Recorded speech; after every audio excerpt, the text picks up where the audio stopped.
할렐루야. 오늘도 말씀으로 하루를 시작하는 여러분을 환영하고 축복합니다. 네, 오늘 본문 말씀은 마태복음 19장 23절부터 30절 말씀을 가지고 여러분들과 말씀을 나누고자 합니다. 먼저 말씀을 봉독해 드리도록 하겠습니다. 예수께서 제자들에게 이르시되 내가 진실로 너희에게 이르노니 부자는 천국에 들어가기 어려우니라. 다시 너희들에게 말하노니 낙타가 바늘기로 들어가는 것이 부자가 하나님의 나라에 들어가는 것보다 쉬우니라 하시니 제자들이 듣고 몹시 놀라 이르되 그렇다면 누가 구원을 얻을 수 있으리이까? 예수께서 그들을 보시며 이르시되 사람으로서는 할 수 없으나 하나님으로서는 다 하실 수 있느니라. 이에 베드로가 대답하여 이르되 보소서 우리가 모든 것을 버리고 주를 따라 싸운데 그런즉 우리가 무엇을 얻으리이까? 예수께서 이르시되 내가 진실로 너희에게 이르노니 세상이 새롭게 되어 인자가 자기 영광의 보좌에 앉을 때에 나를 따르는 너희도 12 보좌에 앉아 이스라엘 12 지파를 심판하리라. 또 내 이름을 위하여 내 집이나 형제나 자매나 부모나 자식이나 전토를 벌인 자마다 여러 배를 받고 또 영생을 상속하리라. 그러나 먼저 된 자로서 나중되고 나중된 자로서 먼저 될 자가 많으니라. 아멘. 우리가 어제 말씀을 나누었죠. 어린아이와 부자 청년에 대해서 나누었고 하나님께서는 어린아이와 같은 마음이 되지 않고는 결코 천국에 들어갈 수 없다라고 말씀하셨습니다. 부자는 영생에 관한 궁금증이 있었고 갈망이 있었지만 결국 재물에 대한 근심으로 인하여서 하나님을 따르지 못하는 그러한 모습을 바라보았습니다. 그래서 마지막 22절에는 그 재물 때문에 근심하여 가니라 라고 말씀합니다. 오늘 본문은 그 청년이 떠난 직후의 상황입니다. 예수님께서는 그 청년의 뒷모습을 보시며 제자들에게 오늘 본문에서 이야기하셨듯이 아주 충격적인 말씀을 하십니다. 23절, 24절에 보면 부자는 천국에 들어갈 수 없다. 또 낙타가 바늘기로 들어가는 것보다 들어가는 것이 어렵다. 그래서 오히려 반대로 낙타가 부자가 천국에 들어가는 것보다 낙타가 바늘기로 들어가는 것이 훨씬 쉽다. 이러한 표현으로 말씀하셨습니다. 이 말씀을 들은 제자들의 반응은 어땠습니까? 몹시 놀랐다라고 기록하고 있습니다. 왜냐하면 당시 유대 사회에서의 부는 하나님의 축복으로 생각되어졌기 때문에 그렇습니다. 즉 부를 잃은 모든 사람들은 하나님께서 축복하셨다. 그래서 축복을 받았다라고 생각하였기 때문에 그렇습니다. 그런데 오늘 예수님께서는 뭐라고 말씀하십니까?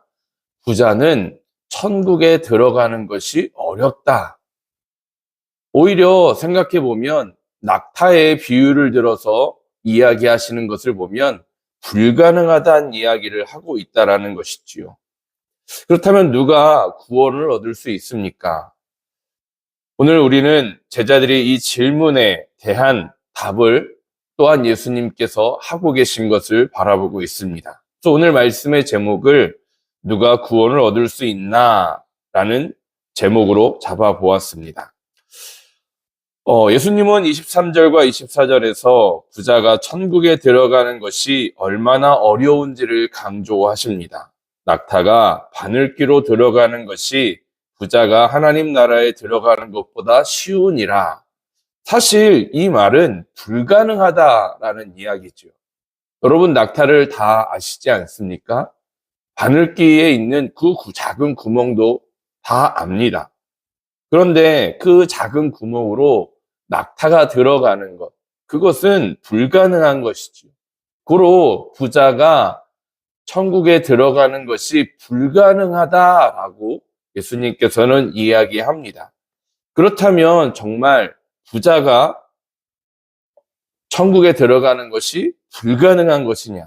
재물이 많음으로 천국에 가는 것이 불가능한 것이냐? 그렇지 않다라는 거예요. 성경은 단순히 돈이 많다는 사실 자체를 죄라고 이야기하지 않습니다. 우리가 잘 알듯이 아브라함도 재산이 많았고 욥도 굉장한 동방의 거부였다라고 성경은 이야기합니다. 그럼에도 불구하고 아브라함도 하나님의 말씀을 따라 천국에 들어갔고 욥도 하나님께서 인정하시는 의인이었다라는 것이지요. 문제는 많은 재물이, 많은 부가 가져다주는 우리 마음속에서 위치하는 위치가 어디에 있느냐라는 것입니다. 재물이 우리에게 주는 어려움들, 또한 영적인 위험이 있습니다. 먼저는 교만입니다. 내가 힘으로 이만큼 이루었다라는 생각이 들면서 하나님을 의지하기보다는 재물을 의지하고 내가 가진 위치를 더 중요하게 생각하기 때문에 그렇습니다. 또한 두 번째는 그 재물이 주는 산만함입니다. 우리는 오직 하나님의 말씀을 따라가고 하나님의 말씀을 의지하면서 살아가야 됨에도 불구하고 그 재물이 주는 이렇게요 만족함이 있다라는 것이지요. 즉 거짓 만족이 있다라는 것입니다. 우리가 누가복음 말씀에도 부자의 비유, 즉 재물이 많아서 더 이상 쌓을 곳이 없자 그것을 창고를 늘려서 재물을 쌓아두고 이제는 재물이 많으니 평안히 쉬자라고 하는 말씀을 볼 수 있습니다. 오히려 하나님을 의지하기보다는 그 재물을 더 의지하는 모습을 보이죠. 그러한 모습을 보이는 부자에게 예수님께서는 이렇게 이야기하십니다. 오늘 내 생명을 가져가면 그 많은 재물이 무슨 소용이 있겠느냐라고 말씀하십니다. 또한 재물이 우리들에게는 속임이 있습니다. 거짓된 안정감입니다. 재물은 우리에게 이것만 있으면 너는 안전해 라고 속이지만 정작 영혼의 문제 앞에서는 아무런 도움이 되지 않습니다. 아무리 재물이 많아도 또한 우리의 육신에 고칠 수 없는 질병이 다가오면 그 재물은 아무 소용이 없어진다라는 것이죠. 즉 우리가 천국에 가는 문제도 마찬가지입니다. 아무리 재물이 많아도 아무리 권세가 뛰어나도 천국에서는 천국을 가는 조건은 그것과는 아무런 상관이 없다라는 것이지요. 부자 청년이 예수님을 떠난 이유도 바로 그것 아니었습니까? 그는 어렸을 때부터 율법을 잘 지켜왔다라고 이야기합니다.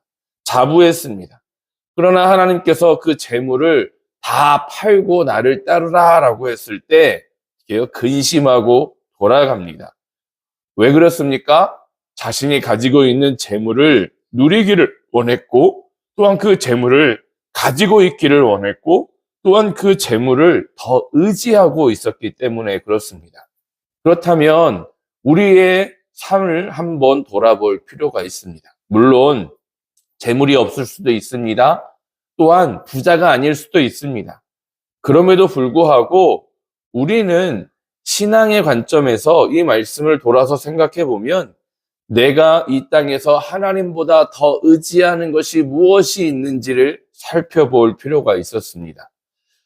부자는 또한 재물을 하나님보다 더 의지했기에 하나님의 말씀을 따라갈 수 없었습니다.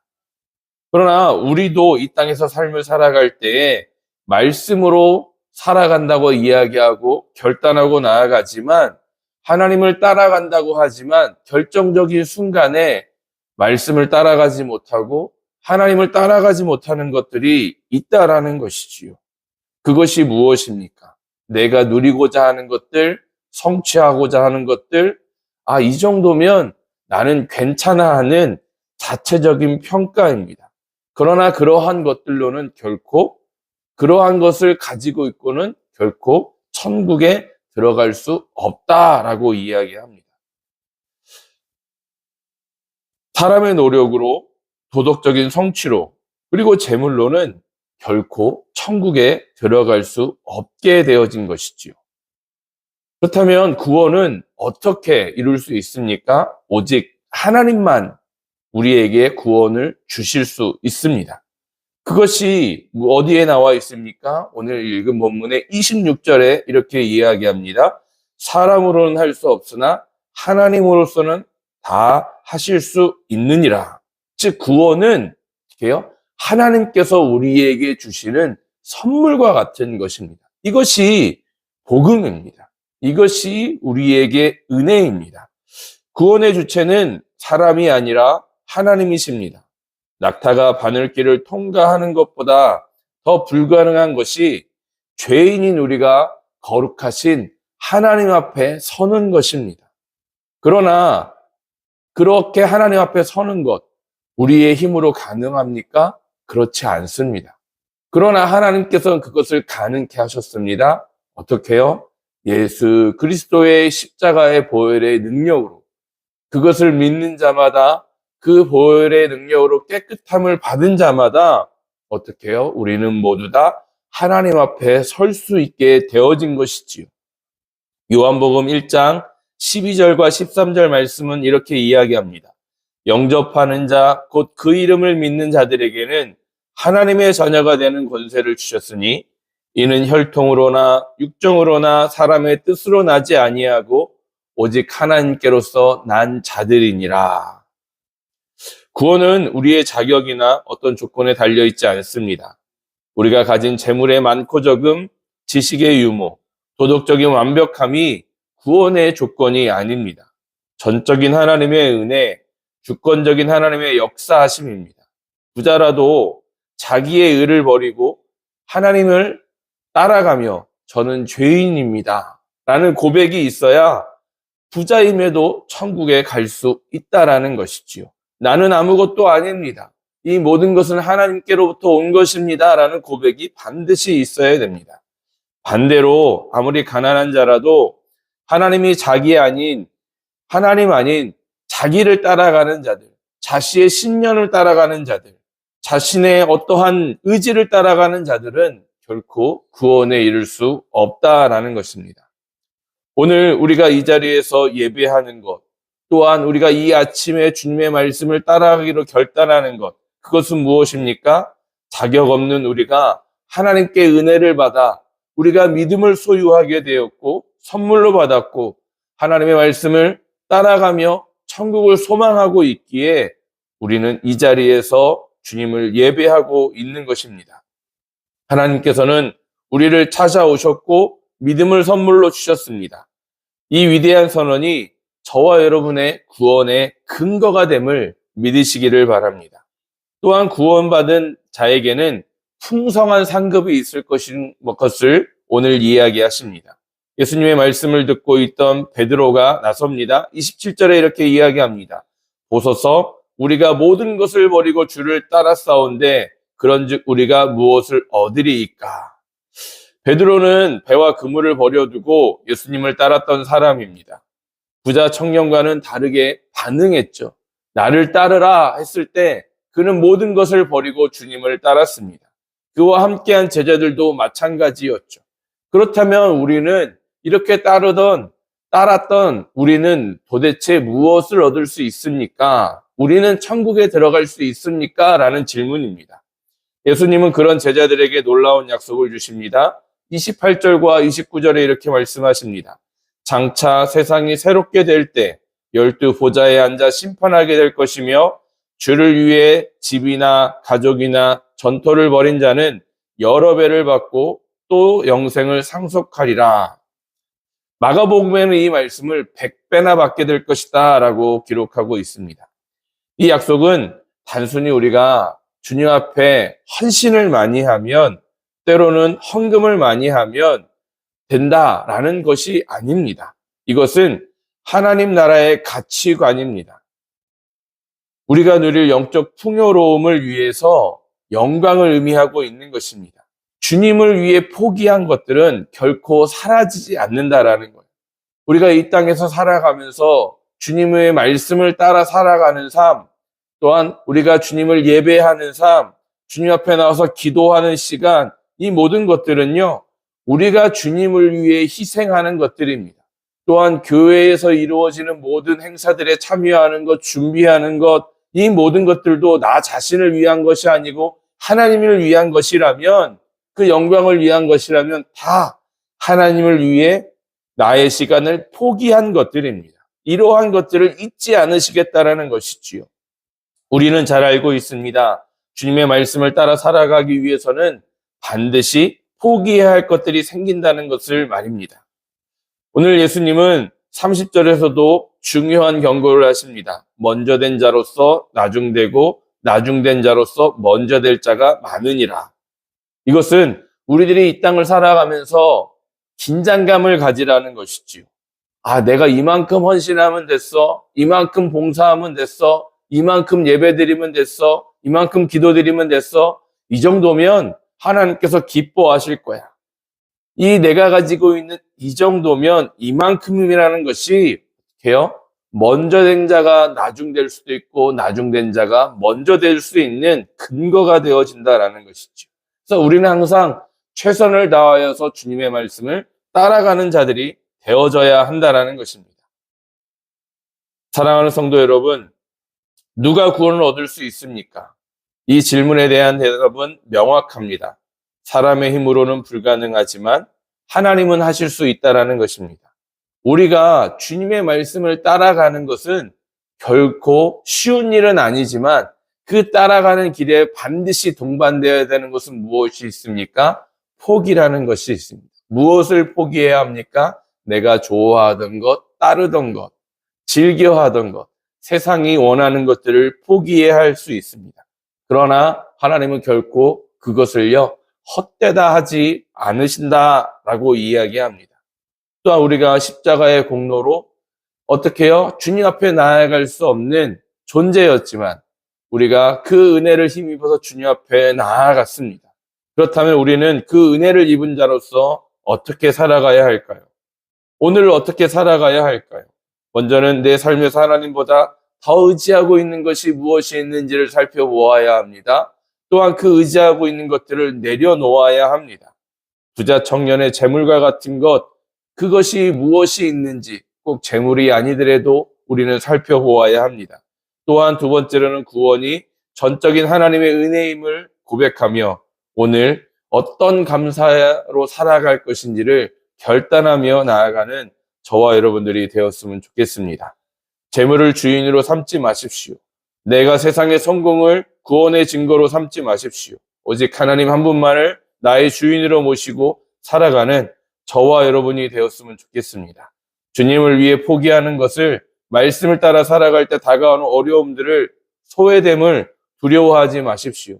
하나님께서 주시는 그 하나님을 위해 하는 헌신은 결코 헛되지 않을 것이고 그 삶은 영원한 생명의 상급으로 천국으로 우리들에게 갚아 주실 것입니다. 오늘 하루도 온전히 주님만을 의지하며 말씀을 따라 살아가는 저와 여러분들의 삶이 되어지기를 간절히 주님의 이름으로 축복합니다. 기도하겠습니다. 자비하신 하나님, 은혜를 감사를 드립니다. 낙타가 바늘길을 통과하는 것보다 더 어려운 구원의 길을 사람의 힘이 아닌 하나님의 전적인 은혜로 열어주시니 감사합니다. 우리의 힘으로 할 수 없는 것을 하나님께서 주시니 감사합니다. 우리 안에 여전히 남아있는 세상에 대한 미련과 또한 우리가 이루고자 하는 소망, 그것보다 오직 하나님의 말씀을 먼저 따라가야 됨을 우리는 인정하며 또한 그 말씀을 따라가는 자가 되게 하여 주시옵소서. 때로는 주님을 위해서 포기한 것들이 특히요 세상의 비난과 또한 염려로 다가온다 할지라도 또한 오직 주님의 말씀이 우리의 삶을 이끌고 있다는 것을 기억하며 나아가는 우리의 삶이 되어지게 하여 주시옵소서. 그래서 우리가 바라는 그 천국의 소망이 우리에게 늘 있게 하여 주시고 그 길을 온전히 걸어가게 하여 주시옵소서. 그 상급을 받는 것을 기대하며 나아가는 영광된 하루가 되게 하여 주시옵소서. 오늘도 그렇게 삶을 살게 하실 줄 믿사오며 거룩하신 예수님의 이름으로 감사하며 기도드렸습니다. 아멘. 각자의 기도 제목을 가지고 기도하며 나아가도록 하겠습니다.